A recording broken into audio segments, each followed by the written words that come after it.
मीरपुर नाम के शहर में तेजस अपनी पत्नी नीरू के साथ रहता था।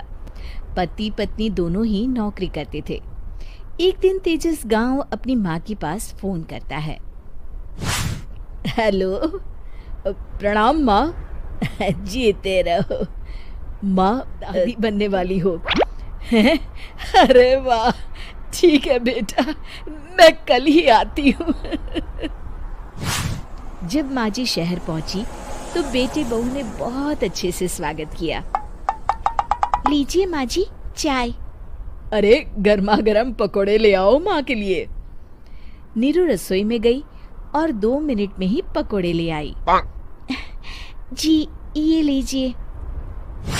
बहू, जादू से बनाए हैं क्या? अभी तो रसोई में गई थी। यम्मी। माँ जी, शीला रसोई में पकोड़े तल रही है, मैं बस लेकर आई।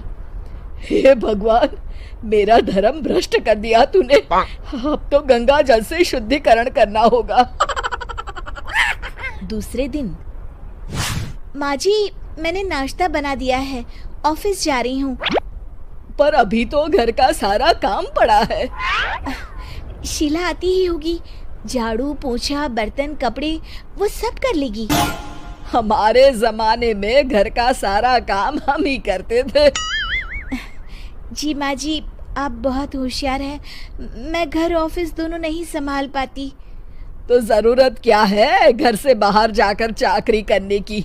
वैसे भी घर का काम खुद करने से घर में बरकत आती है, समझी? पर माँ जी।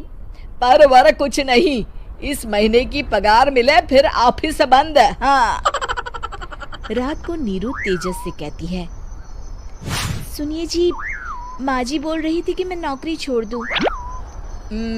वैसे ठीक ही तो है, अभी तुम्हें आराम की जरूरत है। फिर भी आराम कहाँ, शीला को छुड़ाने के लिए बोल रही थी। तो अब 24 घंटे में इतना काम तो कर ही सकती हो। पर जॉब पसंद है मुझे, घर पर मन नहीं लगेगा। अगले दिन जब दोनों ऑफिस के लिए निकल रहे थे, मेरी तो कोई कीमत ही नहीं है इस घर में। माँ जी, आजकल महंगाई बहुत है, रहन सहन भी बदल गया है, दोनों नौकरी करते हैं तभी ठीक रहता है। अच्छा, तू कहना क्या चाहती है? मेरा बेटा तुझे बिठा के खिला नहीं सकता? तू ही इस घर का खर्च चला रही है, हैं? नहीं माँ जी, मेरा वो मतलब नहीं था। मतलब खूब समझती हूँ, ये बाल धूप में सफेद नहीं किए मैंने। हाँ। अब तो ये रोज का काम हो गया था। तेजस भी रोज की झिकझिक से परेशान हो गया था। एक दिन उसने कहा, नीरू, वैसे भी तुम्हें मैटरनिटी लीव मिलने वाली है, तो अभी से ही छुट्टी ले लो। पर क्या, मेरी सैलरी अच्छी खासी है। आखिर नीरू ने रिजाइन कर दिया।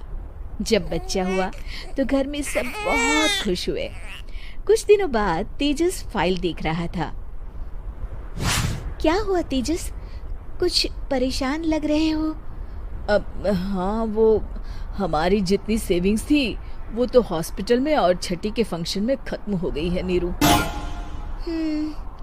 और अभी वैसे मंदी चल रही है तो मैं बोल रही थी कल मुन्ना को हेपेटाइटिस का टीका लगवाना है।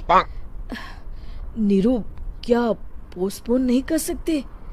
नहीं जी, बिल्कुल नहीं। अब तेजस को समझ में आ रहा था कि उससे गलती हुई है। पैसों की कमी का असर घर के माहौल पर भी पड़ रहा था। अगले दिन, बेटा मेरा चश्मा और ये दवाइयाँ ले आना, देते हुए माँ जी ने कहा। जी। तेजस, मुन्ना के लिए दूध का डिब्बा और डायपर भी ले आना, और ये किराने के सामान की लिस्ट है, इसे भी लाना है। तेजस गुस्से में लिस्ट मरोड़कर फेंकता है और चिल्लाता है, पैसे क्या पेड़ पर उगते हैं? ये ले आना, वो ले आना। अरे पर ये जरूरत का सामान ही है। वो गुस्से में बिना कुछ कहे ऑफिस चला गया। अरे लंच तो ले जाइए। नीरू दौड़कर डिब्बा पकड़ाती है। एक दिन खाना खाने के बाद, नीरू, अब तो मुन्ना कुछ बड़ा हो गया, तो अब तुम वापस ज्वाइन कर लो ना जॉब। पर इस रिसेशन में जॉब मिलना बहुत मुश्किल है। ट्राई तो करो। फिर मुन्ना? माँ जी है ना, और एक फुल टाइम मेड भी लगा लेंगे। पर माँ जी, उन्हें तो पसंद नहीं। तभी माँ जी वहाँ आ जाती है और प्यार से नीरू के सर पर हाथ फेरते हुए बोलती है, अब मेरी समझ में आ गया बहू, पहले के और अब के समय में अंतर है। तुम काम शुरू करो, मुन्ना की जिम्मेदारी मेरी। मेरी प्यारी माँ जी। ये कहकर नीरू उनके गले लग गई। शिक्षा, परिवर्तन संसार का नियम है, हमें भी समय के साथ चलना चाहिए।